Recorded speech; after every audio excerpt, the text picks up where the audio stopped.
How you guys doing? You doing good? Feeling good? It's gonna be a fun Sunday. Sun's coming out. It looks beautiful out there. Is the sun still out?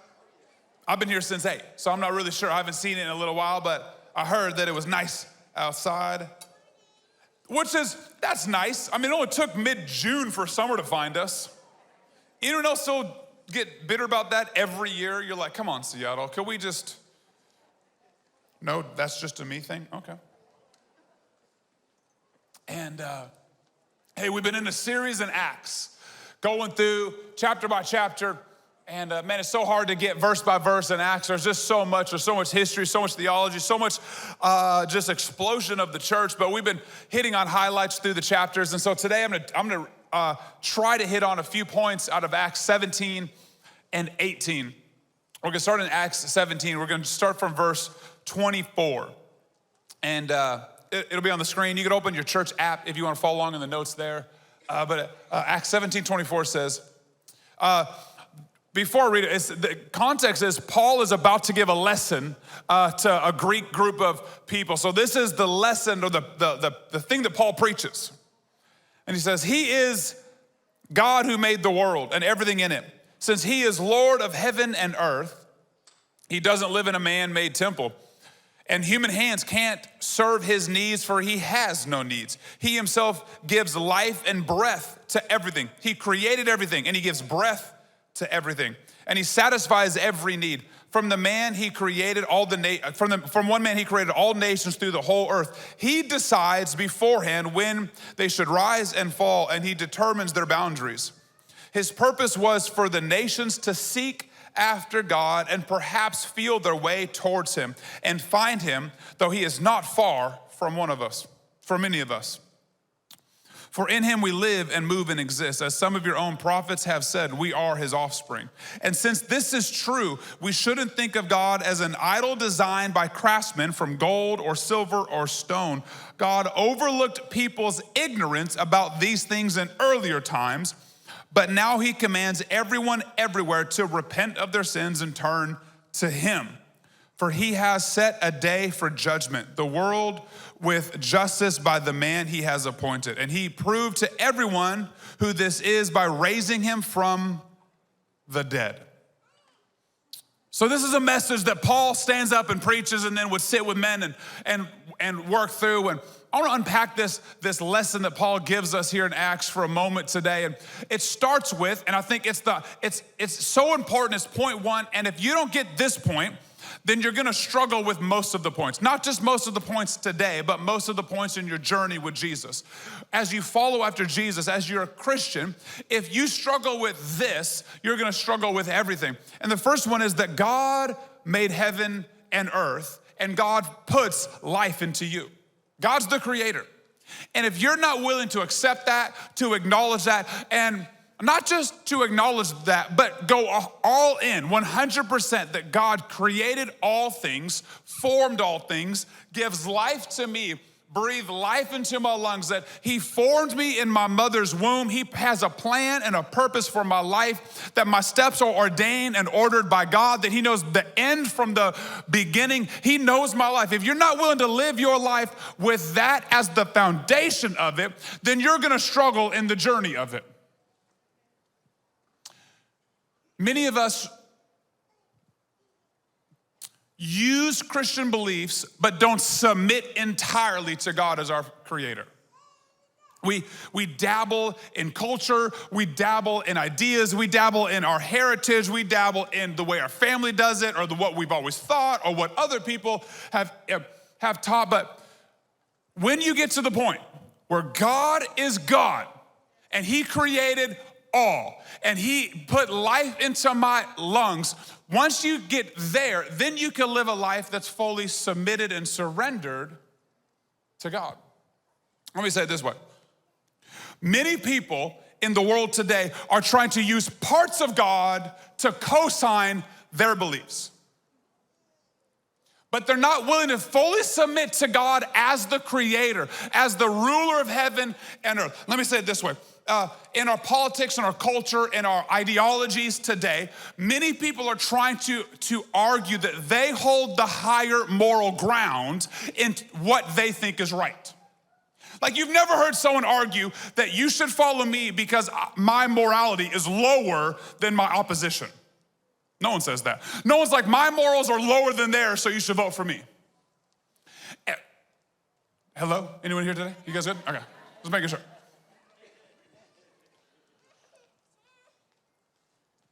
Let me just get right to challenging, offending, making everyone nervous. Third service, we're just going with this.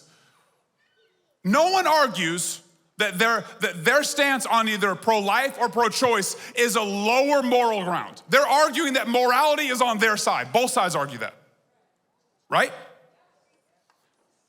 You're arguing, no, you should vote for me because of my morals. You should vote for me because this is the moral thing to do. This is the right thing to do. This is what we should do as people. If you're a loving person, if you're a kind person, if you believe in people, so they're arguing morality that co-signs what they're trying to champion. But if there is no God, then where did morality come from?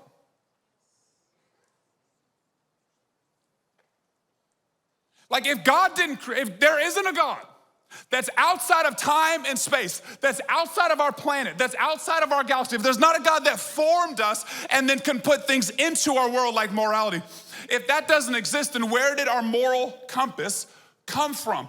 And if you're like, well, it came from a person, that's not morality, that's dictatorship. They're telling us how to live. Now, you might agree with some of it, so you feel like, yeah, I agree with them, so I want to follow them. No, if they're just a person telling you how to live, at some point they're a dictator. They're not God. So either God created all, and then he created right and wrong and morality, or he doesn't exist and there is none. But you can't leverage his morality to further your beliefs. You have to submit your beliefs and say, he's the creator. He's God. He's Lord. He made me. He made this planet. He made the God. He made my destiny. He made my purpose. He created me. Or you say, he didn't create everything. And if that's the case, in what world are you arguing a morality? If there's no God that can form morality, why are you following it? See, so we leverage God's morality to live the lives that we feel like living. So the struggle is we're not willing to fully submit to him as creator. But if he's creator, then he deserves our full submission. And if he didn't create it, then what are you wasting your Sunday for? Why are you here if he doesn't exist? Like, I could come up with a few other ideas that you could spend your time on if God doesn't exist. But if he does, then why haven't we gone 100% in submission to him? To me, there's like, it's 100% either way. It's either he exists and he's God and he's creator and he's Lord and he deserves our full submission. If he exists, then he gets the say on what's right and what's wrong. We don't. Or he doesn't exist and we could do whatever we want. But that starts with this idea that Paul started with, which he is God and he's creator. I got these little vessels. Many of us, someone had to form this. Now, clearly I didn't, because it wouldn't look this nice. It looked like a blob if I made it. But there was a person that, spinning that wheel, molding that vessel, carving the inside out until they form a vessel. Now, this vessel, in theory, could just be a paperweight. See? Paper ain't gonna fly off. I could use it as a bookmark. I could. But I'm not using it for its intended purpose, but I could technically use it for a bookmark. And most of us today are living our lives, forcing our lives square pegs and round holes. We are doing things that technically we can do, but we weren't created to do. So you could force it, but that's not why you exist.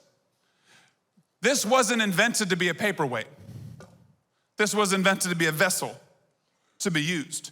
And until I submit the use of this to the creator of this, it'll never achieve its full potential of what it was created to do.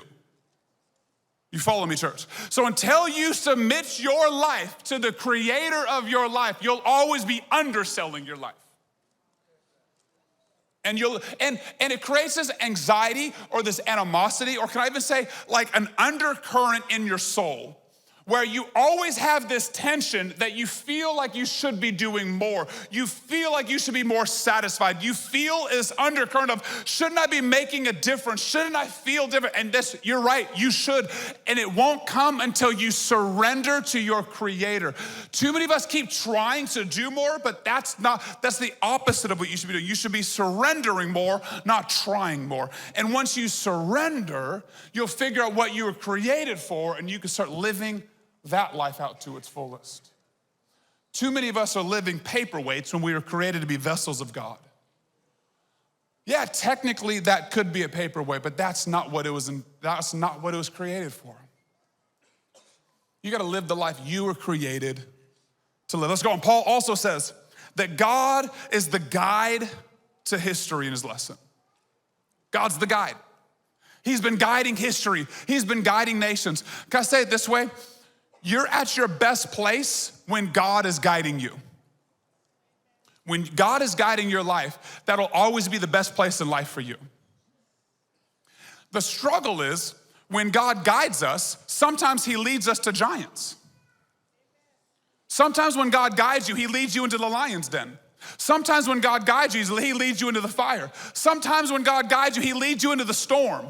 Sometimes when he's guiding you, he leads you into problems, and we're like, how in the world did I wind up here, God? I thought you were leading me. I thought you loved me. I thought you were with me. He's like, yeah, I for sure am with you. I led you here. Now let's solve the problem, because I need a giant slayer.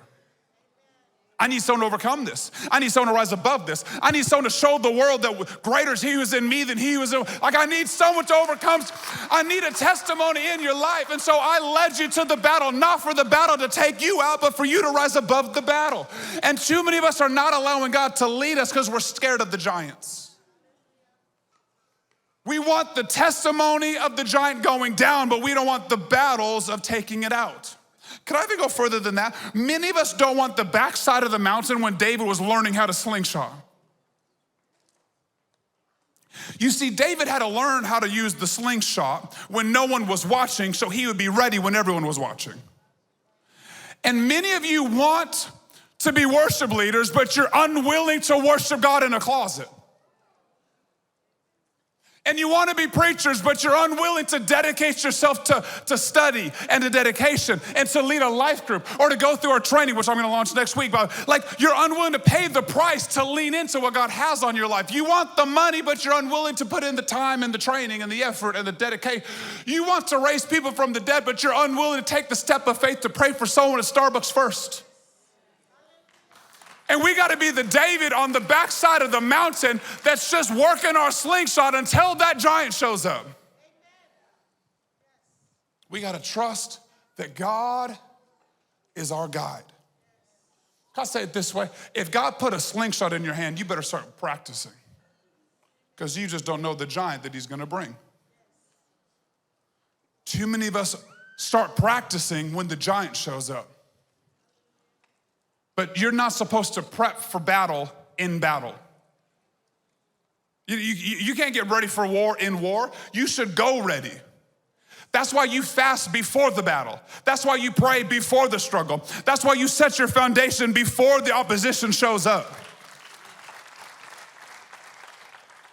You think I found verses on healing when my daughter got sick? No, when she got sick, I knew verses on healing. My reflex was to speak healing. My response was to believe in healing. So you got to be ready, and God is going to guide you through these preparation moments. Are you willing to follow? Are you willing to follow? Let's keep going on this lesson that Paul lays out for us. It says that he made humanity to long to seek after God. You were created to seek after God.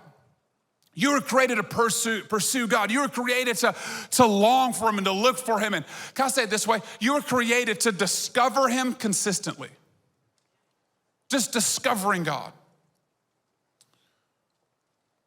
Years and years ago, when I was kind of figuring out what God was calling me to, and I was asking God the question, what's next for me and what's on my life and what's the plans and the purpose, and man, I was so stressed out. And honestly, I would have listened to anything except preach. I was like, let's go, God, say anything in the world, but if you say preach, I'm gonna stop listening. I'm gonna say, get behind me, Satan. You know what I'm talking about? Anyone else have, nope, that's just a me thing? Okay. And I remember crying out to God, and I just felt I couldn't hear anything.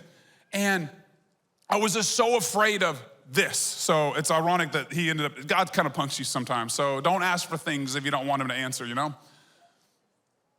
And I was terrified of this. I was like, I'll go into business and I want to go to law and I'm all in. God was like, actually, would you just seek after me? And I was like, yeah, but I don't know what to do, God. He's like, just seek. Seek where? For what? What am I gonna do? Have you ever, when you meet someone, you get their name, they're like, what? Usually the next question is, well, what do you do? Because we minimize a whole person's identity to profession. Somehow we just like, what do you do? Well, that's who you are. That's not who you are. And too many of us have minimized God's call on our life with God, with the career in which pays us. But your career is not your calling. You know that, right? God didn't form you in your mother's womb to be a lawyer. Like, you know that, right? God did not form you in your mother's womb to be a doctor, to be in sales. God didn't form you in your mother's womb to be in real estate. Like, that wasn't, like, he was like, oh, that's gonna be a plumber, that's good. Like, no,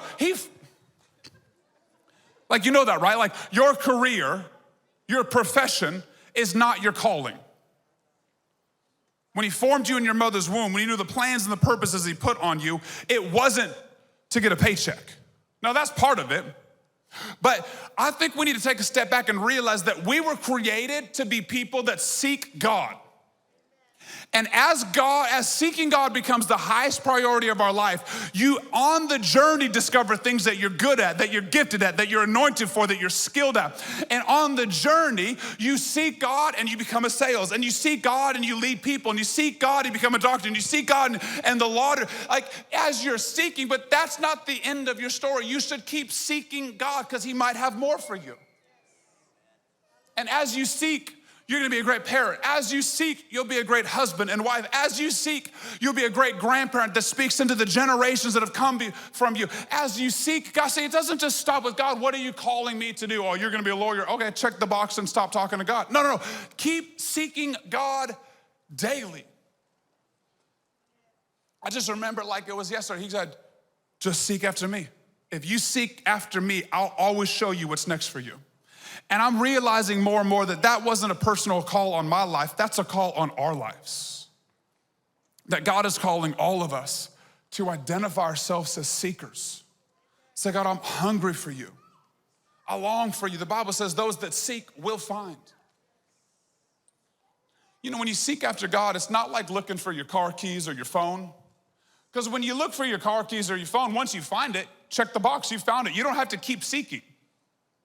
You know what I'm talking about? But with God, you can seek after him every day and you could find him every day. I love it. He goes, God is not far from being found. If you just seek, you'll find him. Every day I have the ability to discover something new about God. I could discover how I love him more. I could discover his mercies and his grace. I could discover more about his truths.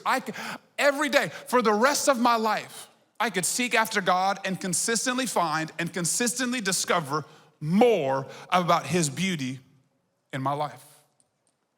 You were created to be a seeker. It goes on to say that the darkness or the dark days are behind us and the light has come. Why has the light come? Because Jesus has come. The truth has come. Jesus has been revealed. He says, God was okay with ignorance in the past, but he's no longer okay with the ignorance of today. Why? Because his word has been revealed to us. We have this. Oh, but this is too hard to study. It's just too much. Get over it. You figure out what you care about. You figure out what you care about. You discover, you learn, you'll grow in areas that you care about. Care about God, discover God, because he says the days of ignorance are behind us. I'm no longer tolerant of you not knowing because the light has come. You now have the ability to go into the presence of God. And if you don't, that's on you, not God. That's powerful. That's amazing that you now have access into the clarity of life with Jesus. Let's lean into that, church. And this is why. Because Paul says, because the judgment is coming. Judgment day, where no matter what your journey on life is, with your family, with your profession, with your calling, with all of our journeys are gonna go up and down, but all of our journeys are leading to one day standing before that judgment seat. And you're gonna stand before God one day. And the goal of it is to hear, well done, good and faithful servant. Will you hear that? Is that where your life is leading? I think we don't talk about judgment and that judgment seat and that day standing before God very often in church, but Jesus brought it up often. Paul writes about it often. And it should not be something that is fearful. I don't want people to hear, oh, I'm gonna get judged one day and think it's a bad thing. It should be a good thing for you as a Christian. You should be looking forward to that day where you stand before God. You should be excited about the day where you stand before God. Let me say it this way.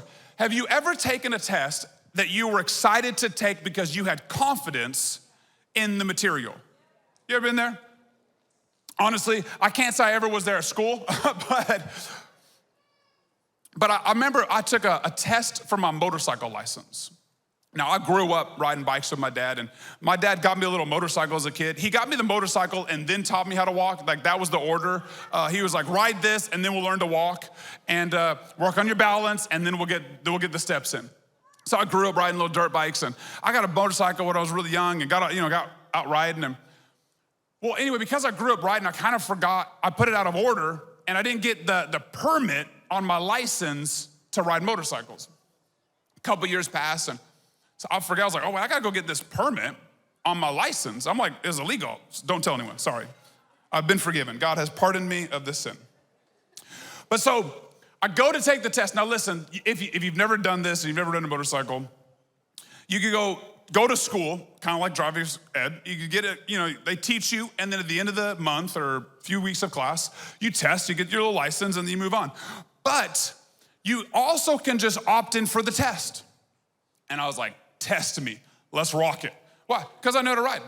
I've been riding my whole life. So I show up the day of, they got the cones out, I crush the eights, I stop, I go, all the turns, I'm in it. Like, let's rock this. The guy walks up, he's like, get out of here, you're fine, here's your pass.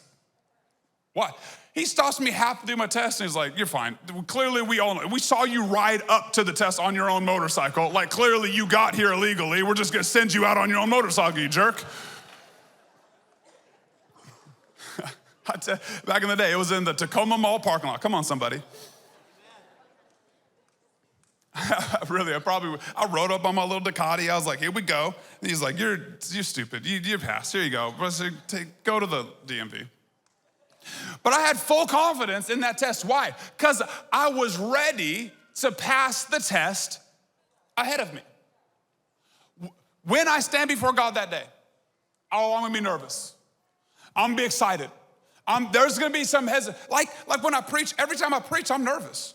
Now, I'm not underperformed, I'm not underprepared, but there's an expectation, there's nerves because I care so much. In the same way when I stand before God, I'm gonna care so much about that day that there's gonna be a humility about it, a nervousness. However, I'm gonna show up with a little bit of confidence because I believe that I'm gonna live the life I was called to live. So I'm gonna be like, let's hear you say, well done, good and faithful servant. Because I've been given and serving and loving, and I studied your word and I followed your word, and I did the best I could to follow the life that you laid out for me to live. I am not afraid of that day, church. Don't hear what there's some humility, there's reverence, there's a fear of the Lord that leads to wisdom. There will be a lot of fear up in that, but not fearful phobias of God, but reverence and honor towards that seat. However, I'm not afraid of that day. I look forward to that day because that's where my life is leading. You should feel the same way. You should feel the same way. You should not be afraid of the judgment seat of God. Oh my gosh, what's gonna happen to me that day? You wanna know why you shouldn't be afraid? Because he gave you the cheat sheet. So you should be able to ace it. He gave it, here, read it. If you're nervous about standing before God on that judgment seat, then go up 2 points and start seeking him more. Just seek God more. And once you seek, you'll find. And once you find, you'll know. And you'll start discovering his love and his goodness and his mercy and his forgiveness and his calling on your life and his anointing on your life and his redemption powers on your life and his righteousness that flows through you. And he'll be perfecting you and making you holy. And you'll find it as you seek. And then you'll stand before God that one day and you'll be in so much love and so much adoration. Like, I've been waiting for this day my whole life. This is why I was created, to finally fully join you in relationship. That cursed earth was holding me back from my fully created self, and now is the day that I'm finally released into the fullness of my creation. I'm not afraid of that day, or nervous about that day, or fearful about that day. No, I cannot wait for that day, and it's coming for all of us. There's a day of judgment for all of us, and that should inspire us, not terrify us. Go with me, how much time? I got some time. Go with me to Acts 18, 9 through 11. Jump to the next chapter with me.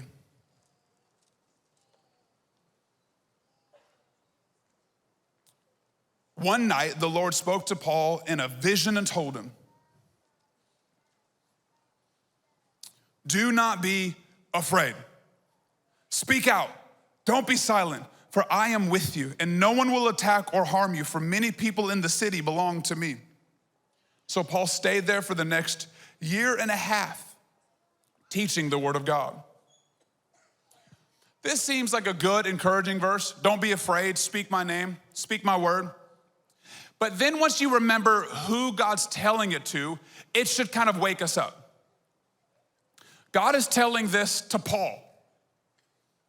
Paul the apostle. Paul, the guy that was whipped multiple times for preaching about Jesus. Paul, the guy that wasn't afraid to preach and was stoned for it. Paul, the guy that raised people from the dead. Paul, the apostle that had miracles. Like Paul, the apostle that wrote 2/3 of the New Testament. Paul, the apostle who planted churches everywhere in the known world. Paul, why is God telling Paul not to be afraid?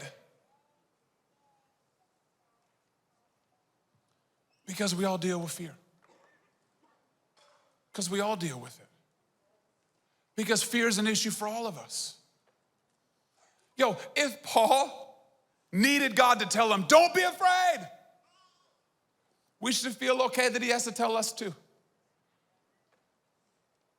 But we shouldn't give into it. Because Paul overcame it, and so can you. You can overcome your fears. You can overcome your doubts. You could overcome your setbacks. You could overcome the words the devil's trying to whisper in your ears of why you can't. You can't do that. You should be afraid of that. What if you take a step of faith and it doesn't work? What if you invite them and they say no? What if you pray and they don't stand up and are healed? What if? Well, what if you just trusted God and let the rest be what he does? If Paul's dealing with fear, we will too, but we can overcome it as well. But catch this.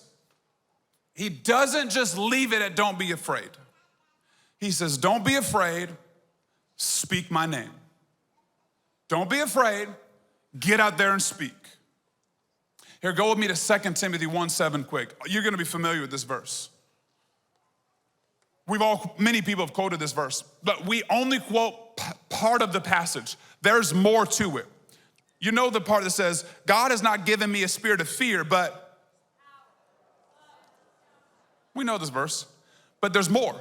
Because it says, therefore, there's more. We're not done yet. I have not been given a spirit of fear. Therefore, do not be ashamed of the testimony of our Lord. See, we've been quoting half of the truth. That verse is not in the Bible just for you to quote when you're fearful in your bed at night. That is not a verse to use for you to feel comfortable. That's a verse for you to use for you to feel uncomfortable. You're missing it. God has not given you a spirit of fear. Therefore, speak. See, if you're not willing to speak, then the gift isn't for you. We haven't been given a spirit of fear to speak. Thus, we're called to speak. If you're gonna punk out on the speaking, enjoy your fear. Because it comes with a responsibility. When you're pushing through a spirit of fear, it's not just for you to feel comfortable and binge Netflix. It's for you to witness. It's for you to love people. It's for you to serve people. It's for you to get out of your comfort zone.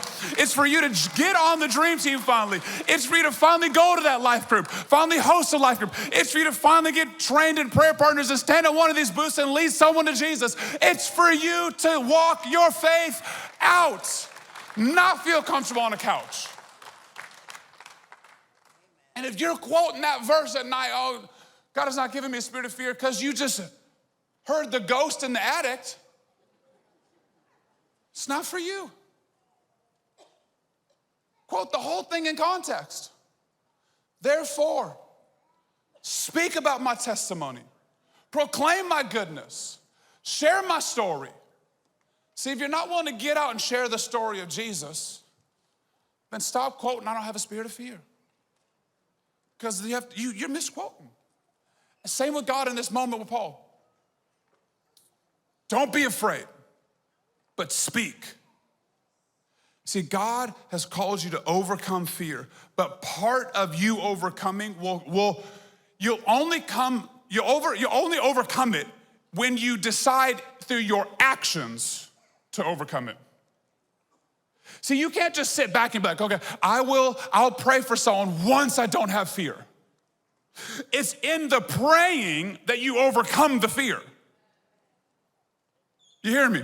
It's in the actually taking the step and going to the prayer partner class that you start to overcome the fear of praying for people. It's when you actually open your home up and sign up to be a life group leader that you go, okay, I can be used by God. I can host people and be hospitable and I can love on people. And I'm not a great preacher. I don't know what I'm gonna say, but I'm taking the first step.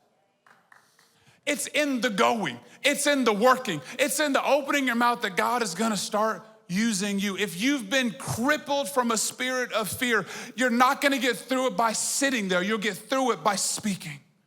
It feels like the opposite of what you wanna do, but that's the thing you're gonna need to do to break through the fear that's been crippling your life. God says, Paul, don't have a spirit of fear, but speak. For God has not given you a spirit of fear, power, love, and a sound mind. Why? To testify about the goodness of God. There's a reason we overcome fear. It's not to be comfortable. It's to proclaim the message of Jesus. Hey, band, could come onto the stage with me. I got one more thought for us. Help me close, band. Acts 18, verse 1. I want to go above that last verse quickly because I want to put these two verses together. Acts 18, verse 1 through 4, and then I'm gonna jump down to 18:23. It says, Paul left Athens and went to Corinth, where he became acquainted with a Jew named Aquila, who had recently arrived from Italy with his wife Priscilla. They had left Italy when Claudius Caesar deported all Jews from Rome. Paul lived and worked with them. They were tent makers just as he was. Each Sabbath found Paul in the synagogue trying to convince the Jews and Greeks alike. Each Sabbath found Paul teaching and preaching. Jump down to verse 23. After spending some time in Antioch, Paul went back through Galatia, visiting and strengthening all the believers. 5 verses total. 2 different passages that seem very average, passing, maybe even overlooked. You know, the first passage, Paul goes to Corinth, meets a couple that were kicked out of Italy, and he starts preaching in Corinth. Seems average. Okay, that's a good point. But what if I were to tell you that 4 verses, it doesn't go on, verse 5 changes, just those 4 verses specifically identify the planting of the church in Corinth, which goes on to the books of 1st and 2nd Corinthians are later written to the church that Paul just passively planted in Corinth. Corinth was one of the largest and most important cities in all of Greece at that time in history. In fact, it was one of the most important cities on the known planet at that time. And Paul just planted its first church. They called Corinth the gateway to Greece. In this one city, the gateway to Greece. And Paul just plants a church there. Did they have a service for it? A fundraising plan for it? Did they pray and fast? Were people raised from the dead? Were tongues of fire show up? All of these things had happened in the past, but in this moment, nothing happens except Paul meets a couple and they start preaching. 15, 16 verses later, in those 15, 16 verses, you realize that Paul stayed in Corinth for about 1.5 years or more. And then he sets off, goes visits a couple cities, and we realize that when he leaves Corinth, he starts his 3rd missionary trip. Now, Paul went on 3 missionary trips. The 3rd one is what got him to Rome. That was his destination. That was the pinnacle of his calling. That was the destination that God had been leading him to the whole time. And if he doesn't start it, he might not have finished it. So these 2 passages, 5 verses, when we read them in the book of Acts in chapter 18, they seem so passive, so small, so minuscule. And yet, one of them, he plants a church in one of the biggest cities on the planet. And the other one, he sets out on his 3rd missionary trip, which completes the call of God on his life. You say, why is it making this such a big deal? Because too many of us have passing moments that we think look too small, when in fact they're the beginning of something big that God's trying to do. Oh, sis, that's not a big deal. Yeah, you put your not a big deal in the hands of God and see where it goes. You trust God with your, that's not a big deal. I mean, all of us love to get to the mountaintop, but few of us love to start the journey. Everyone loves man, you look great, but no one says, did you lose a pound? Just 1? You look so good. You're making so many good decisions right now. No one celebrates the small decisions, but we want to see the payoff. I'll take, shoot me up with some shots and some vitamins so I can just lose 30 pounds in a day. But I'm not gonna make a good decision today because that journey's too long. Sorry, shots fired, I'll take them back. You're like, I didn't come to church for this. You're like, changing lunch plans, I guess I am getting a salad for lunch. Jerk. Why? Because we want to celebrate the finale, but we don't commend people on the start. We don't say, great job making a good small decision that no one noticed. The same is true in our journey with Jesus. Too many of us are waiting for the big moment with God. We want a harvest, and God gave a seed. We want a blessing. God gave us a seed. Well, what do I do with the seed? He's like, plant it. Well, for how long? I don't know. Where? I don't know. What do I do with it next? I don't know. But when's my blessing to show up? I don't know. But when will I be noticed? I don't know if you ever will. But how does this get to the desires of my heart? I don't know. Plant the seed. That's not fast enough. I gotta do it my way. Okay. But you see, the things of God come in seed form. They come in seed form. I heard a preacher say that God doesn't make tables, he plants seeds. You build tables. See, what does that mean? It means that God doesn't do it all. He gives you the seed you need to grow what he's called you to manage. And so too many of us want to end on the top of the journey. God, get me to my pinnacle. Get me to the mountaintop. Get me to that blessing. Whether it's a ministry or a family or a calling or a career, or God, get me to the top. And he's like, well, what if you were willing to just pray with that one person? Just take one step. You see, because the last step is as important as the first step, but everyone notices the last step, but few people celebrate the first step. But it's the same. It's the same step.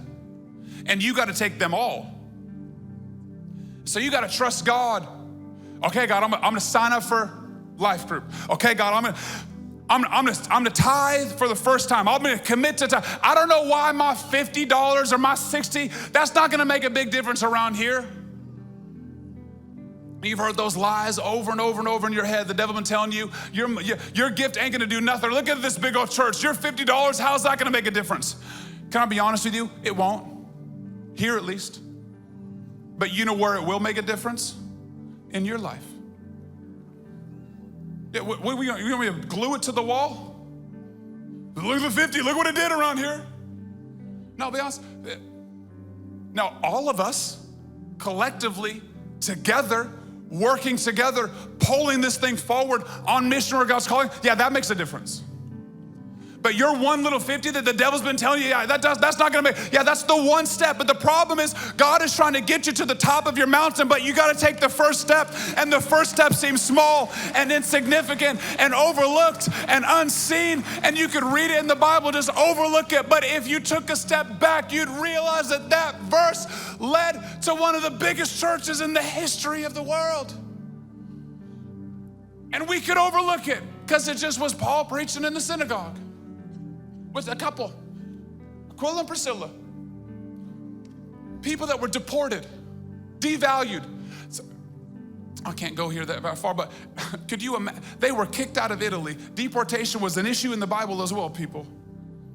This has been an issue for humanity for a long time, devaluing people, not seeing people. And yet, can I say this? This couple that was kicked out of their home, history proves that they most likely lost most everything that they couldn't take with them.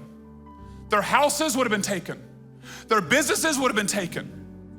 Now, years later, they were let back into Italy. And then there was another war fighting over their stuff because their houses were still there. They're like, we want that house back. And people are like, we took them. This is ours. Read the book of Romans. Some of the animosity in the book of Romans is from Aquila and Priscilla and people like them that got kicked out of their homes. But catch this. The couple that just lands in Greece because they were deported from their home is the couple God uses to start the church in Greece. They're not from there. They might not speak that language. They don't know the people, and God's like, you're who I'm looking for. But we don't know nobody. We're not qualified. You should use someone else, God. He's like, if you'll take a step when no one else will, I will use you to plant when no one else will plant. I'll use you to grow when no one else will grow. I'll use you to reach who no one else can reach. If you will just trust me in the small steps, oh, I could do something big with your life. Man, I'm telling you that I don't care your past. I don't care who your family is. I don't care what you've had to go through. No, don't hear what I'm not saying. I'm not saying that what you went through is bad. What I'm telling you is that doesn't disqualify you from God using you. Man, God could do something big in your life as long, catch this, He could do something big in your life as long as there's never something too small to obey. Oh, I need someone to catch this. As long as what God says is never too small for you, He could do something big in you. Oh, but it's just, we take offerings in Kids Zone. You think, oh, what does those $3 do? Nothing, it really does nothing. It doesn't even cover their own snacks. We buy more goldfish than we bring in an offering. That's not the point. See, we don't despise small things. We don't look down on small things. Because what we're doing is we're locking them into being children that will grow up to be adults that trust God. So that little $3 that they earn from their allowance and they're bringing to church, we celebrate that step.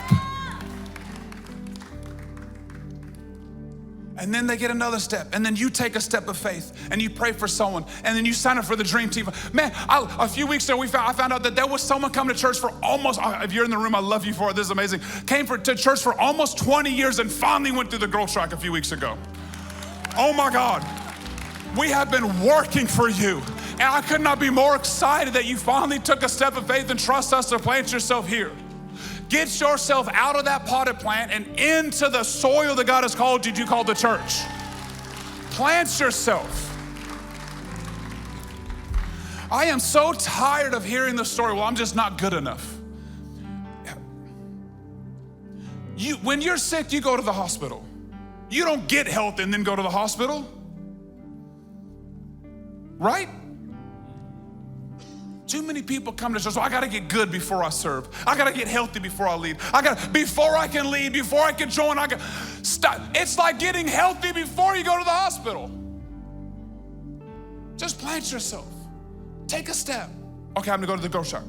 Taking a step. Okay, I'm gonna learn how to pray with someone. Small, I'm not ready for this, but I'm taking a step. Okay, I'm gonna tithe, I'm gonna serve, I'm gonna come early, I'm gonna come to pre-service prayer on Sunday before oh my goodness, at 8 o'clock, I can actually wake up and go pray for this. Yeah, I'm gonna get there early and pray. I'm just gonna keep taking small steps, and each step was a small step in scope, but all of a sudden you lived your whole life and realized that you got to the pinnacle of life that God had called you to. And most people only see this step, but you'll know that it took this step to get there.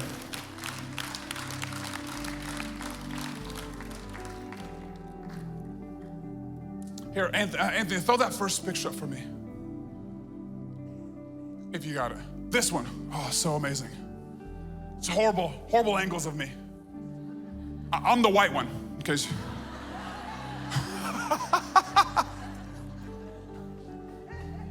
If you couldn't figure it out, you couldn't recognize me, I'm the white one. Sorry, Bonna, it just came out. I don't know how old I am, 6 months, and I don't know, I probably ate another baby. I don't know where my chin went. Jesus, I was a healthy kid apparently. That's Julius, the man that led my dad to Jesus. And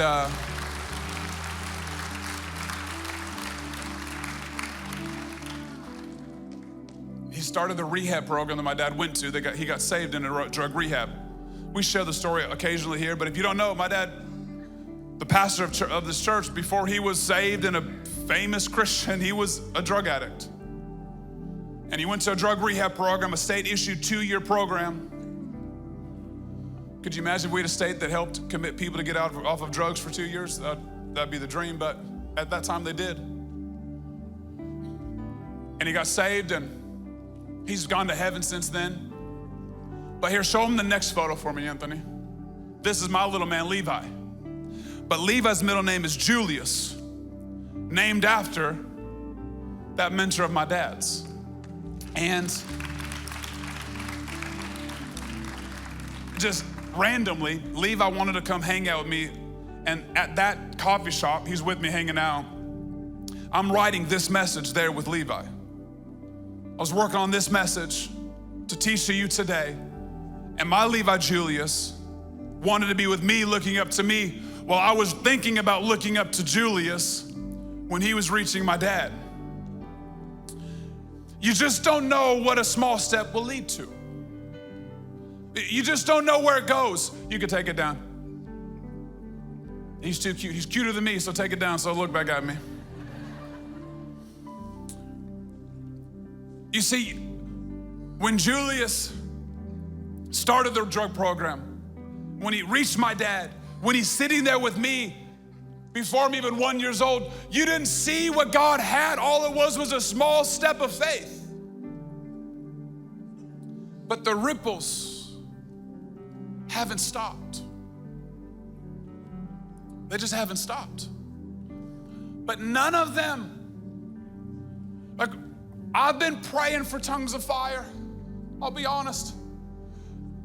I've been praying for God to do something crazy. I've been praying for him just to fall where I can't even preach because the presence of God is so thick in this room. And I will have faith that that happens before I die. But you want to know something? I'm also not going to despise doing what he put in my heart to do today just because it looks small. I will not waste my life waiting for the miraculous that I miss the miracle in every step. Today, take that small step of faith. Take that small step of faith, because you just don't know what it's leading to. For Paul, it led to a church. It led to a missions trip. For you, only God knows what that first small step is gonna lead to. But keep trusting, keep believing, and God is gonna keep navigating and leading and guiding you as you seek after him all the way up until you're standing on the top of your mountain. And people are wondering, go, oh, it's an overnight success. I wish I had what you had. I wish I had your marriage. I wish I had your ministry. I wish I had what you had. And you're like, yeah, but it started when you didn't see it, because I've been seeking God on my knees in my closet, crying out for him when I had nothing. But now when you see it, you gotta be faithful to the journey. Come on, every head bowed and every eye closed.